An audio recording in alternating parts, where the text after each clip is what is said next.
মাছ রান্না করবো। এই যে বেগুনগুলো লম্বা লম্বা করে কেটে নিয়েছি, হলুদ লবণ মাখিয়ে বেগুনগুলো ভেজে নেবো, পাবদা মাছও ভেজে নেবো। পাবদা মাছে একটু সর্ষের তেল দেবো আর লবণ হলুদ দিয়ে ভেজে নেবো। সর্ষের তেলটা দিলাম, পাবদা মাছটা ফাটবে কম, তার জন্য লবণ হলুদ মাখিয়ে নিয়ে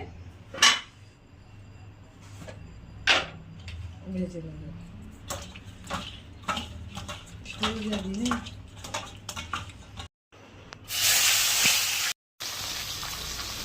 শুকনো লঙ্কা, কাঁচা লঙ্কা, তিল আর চিনেবাদাম, আদা তুলে নিচ্ছি। মাছগুলো ফাটিনি কিন্তু আজকে মাছগুলো ঠিক আছে। বেগুনগুলো ভেজে নিচ্ছি, লবণ হলুদ মাখিয়ে নিয়েছিলাম।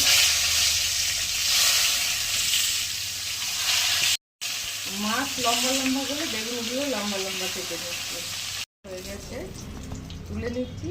আরও আছে, ভেজে নেবো। মাছ ভাজা, বেগুন ভাজা, তেল, একটা শুকনো লঙ্কা দিলাম, একটু কালো জিরে দিলাম ফোড়নে, আর এই যে মশলাটা করে রেখেছিলাম দিয়ে দিলাম। লবণ মাছে বেগুনে দিয়ে আছে, অল্প করে দেবো।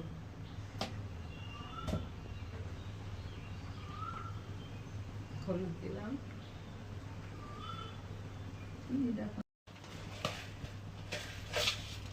সামান্য একটু চিনি দিলাম। ভালো করে কষিয়ে নেবো। ঠিক আছে, এবার জল দিয়ে দেবো। হ্যাঁ,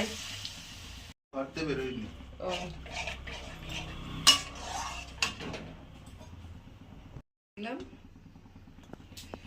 বেগুনগুলো একটু আগেই দেবো, মাছগুলো তারপরে দেবো। নামানোর আগে একটু ধনেপাতা দিয়ে নামিয়ে নেবো। বেগুন দিয়ে পাবদা মাছ।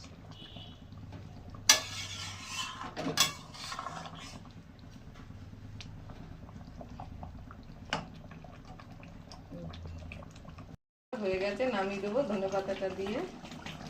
বেগুন দিয়ে পাবদা মাছ।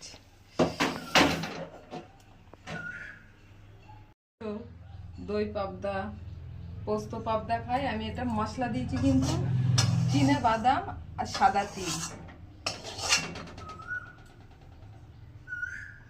করলাম। চিনে বাদাম আর সাদা তিল দিয়ে বেগুন দিয়ে পাবদা মাছের এটা রসাই হলো, একদম পাতলা ঝোলও হয়নি, রসা রসা।